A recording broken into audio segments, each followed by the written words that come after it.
दर्शकवृन्द, अहिले प्रधानमन्त्री सुशीला कार्कीको जेनजी युवा र आम नेपाली जनताहरूले राजीनामाको माग गरिरहेका छन्।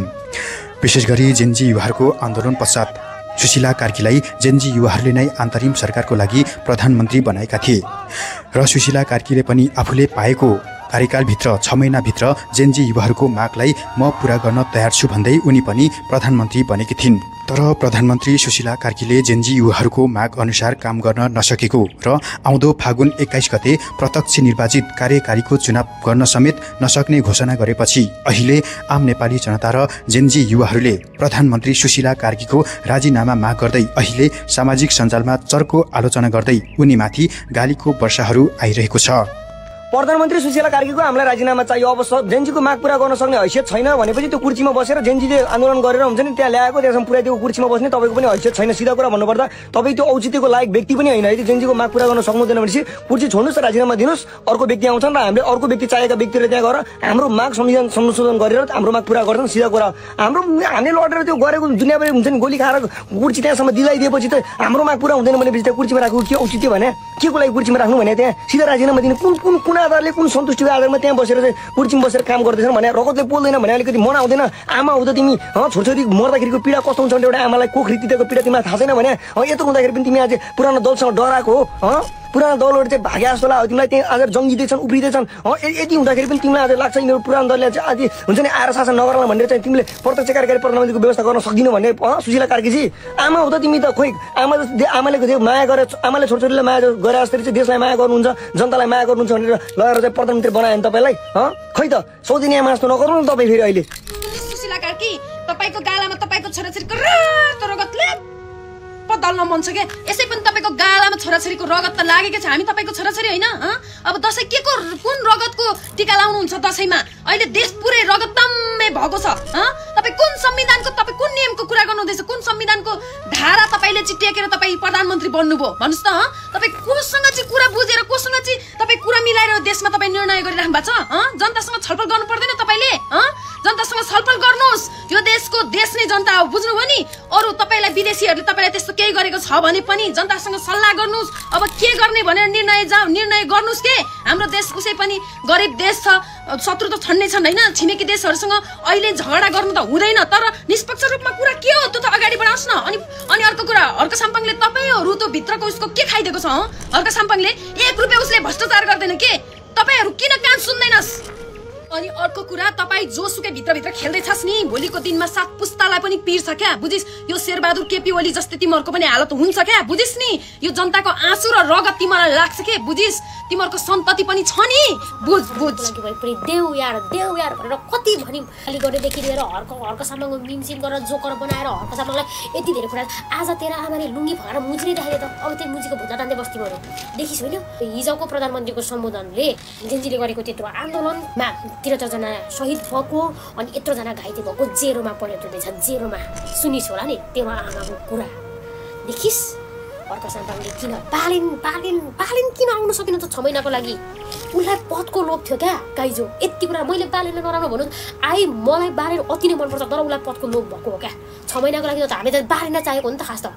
किन आउनु सकेन त्यो हाम्रो देशको लागि होइन? अनि अर्को साम्पाङ धरानबाट त्यहाँसम्म गएका मलाई त्यो म चलाउँछु देश दुनियाँले पदको लोभ भन्यो मलाई 6 महिनाको लागि मान्छेलाई पदको लोभ हुन्छ भने हामीले त्यत्रो भन्यौँ क्या। तर कसैले जाँदैन मान्छेलाई मतपालिका जातहरूले मात्रै आएर यहाँ अर्को साम्बाङलाई किन नचिन्यो क्या नेपाली जनताले होइन? अर्को साम्बाङ देशलाई माया गर्ने मान्छे हो क्या। त्यो मान्छे पैसामा बिग्ने मान्छे होइन। कसो मलाई त्यो मान्छे पैसामा बिग्ने मान्छे परिआएको देशको लागि अर्को साम्बाङले ज्यान दिन्छ क्या। यति कुरा मैले त्यो मान्छेसँग देखेको छु क्या। बढी बोल्छ त ईश्वरले त मलाई सर्वगुण सम्पन्न तेरो बाउ तोसँग पनि छैन होला क्या। भगवान्सँग पनि हुँदैन क्या सर्वगुण सम्पन्न। यति कुरा बुझ। हामीले नचाहेको भ्रष्टाचार होइन। अनि यो जति पनि भ्रष्टाचार भएको छ तिनीहरूलाई कटघारामा ल्याउने खालको मान्छे चाहिएको होइन। विशेष गरी प्रधानमन्त्री सुशीला कार्की र गृहमन्त्री ओम प्रकाश अर्यालले अझैसम्म जेनजी युवाहरूको आन्दोलनमा मारिएका शहीद भएका जेनजी युवाहरूलाई गोली हान्न आदेश दिने ती पापी हत्याराहरूलाई अझै पनि कारबाही गर्न नसकेको र आउँदो फागुन 21 गते प्रधानमन्त्री सुशीला कार्कीले प्रत्यक्ष निर्वाचित कार्यकारीको चुनाव गर्न नसक्ने घोषणा गरेपछि अहिले जेनजी युवा र आम नेपाली जनताहरूले प्रधानमन्त्री सुशीला कार्कीको राजीनामाको माग गरेका हुन्। यसैगरी धरानका मेयर हर्क साम्पाङ र डाक्टर निकोलस भुसालले समेत अहिलेसम्म हत्यारा भ्रष्टाचारी र ती पापीहरूलाई कारबाही गर्न नसकेको र जेनजी युवाहरूको माग अनुसार काम गर्न नसकेको भन्दै प्रधानमन्त्री सुशीला कार्कीको राजीनामा माग गरेका छन्। ओपन च्यालेन्ज गर्न तयार छु। ओपन च्यालेन्ज भयो बालेन्सा, ओपन च्यालेन्ज भयो सुशीला कार्की। अहिले हाम्रो हर्क दाइरा हाम्रो ट्रोल बनाउने काम गर्नुभएको छ। हुन तपाईले जानेकै के हो र? अरूको बिल्ला हान्ने, अरूको उ गर्ने, आफ्नो मिडिया म्यानिपुलेसन गर्ने सिस्टल उस्तै छ, बागमती विष्णुमती रुद्रमती उस्तै छ। र डाक्टर निकोलस भुसालले मेयर बालेन्द्र शाह र प्रधानमन्त्री सुशीला कार्कीलाई खुल्ला चेतावनी समेत दिएका छन्। डाक्टर निकोलस भुसालले प्रधानमन्त्री सुशीला कार्की र मेयर बालेन्द्र शाहलाई चेतावनी दिनुको मुख्य कारण भनेकै अहिलेसम्म जेनजी युवाहरूको माग पूरा नहुनु र भ्रष्टाचारी अपराधी हत्यारा नेताहरूलाई अहिलेसम्म सजाय दिन नसक्नुको मुख्य कारण भनेकै मेयर बालेन्द्र शाह र प्रधानमन्त्री सुशीला कार्की हुन् भन्दै डाक्टर निकोलस भुसालले उनीहरूमाथि आक्रोश व्यक्त गर्दै उनीहरूको राजीनामा माग गरेका छन्। र अहिले सामाजिक सञ्जालमा धरानका मेयर हर्क साम्पाङलाई भने आम नेपाली जनताहरूले निकै प्रशंसा गरिरहेका छन्। किनभने मेयर हर्क साम्पाङ जेनजीहरूको आन्दोलन पश्चात आफू प्रधानमन्त्री बन्छु भन्ने हिम्मत लिएर उनी मैदानमा उत्रेका थिए। मेयर हर्क साम्पाङले भनेका थिए, मलाई प्रधानमन्त्री बनाउनुहोस्, म जेनजीहरूको एक मागलाई पूरा गर्छु। जेनजी युवाहरूले चाहेको जस्तै खोजेको जस्तै यो देशको विकास गर्छु, जेनजीहरूको मागलाई पूरा गर्छु भन्दै उनी अगाडि बढेका थिए।